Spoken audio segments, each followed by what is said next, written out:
اچھا، دوسرا سوال یہ ہے اسی بھائی کا کہ ایک رشتہ دار دور سے آتا ہے، مثلا کراچی سے ایک رشتہ دار آتا ہے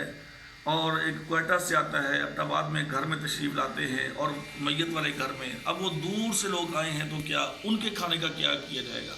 دیکھیں بھائیو، ان کے کھانے کے لیے یہ ہے کہ پہلی بات تو یہ ہے کہ وہ فوتگی پہ آئے ہیں،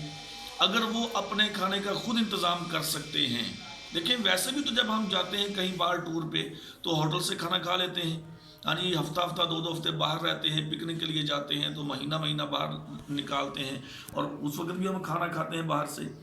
تو بلکہ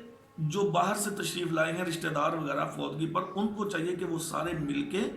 ہاں جی، وہ میت والے لوگوں کا ان کے ساتھ تعاون کریں، ان کے گھر کا وہ کھانا پکائیں۔ ہاں اگر انہوں نے کھانا پکایا ہے یعنی کہ باہر سے آنے والے لوگوں نے، تو اس میں جو ہے نا پھر وہ دوسرے ساتھی بھی، دوسرے لوگ بھی اس میں شامل ہو سکتے ہیں، تو تاکہ وہ بھی کھا، لیکن میت والے گھر کے اوپر جو ہے نا وہ بوجھ نہیں ڈالنا چاہیے۔ جزاک اللہ۔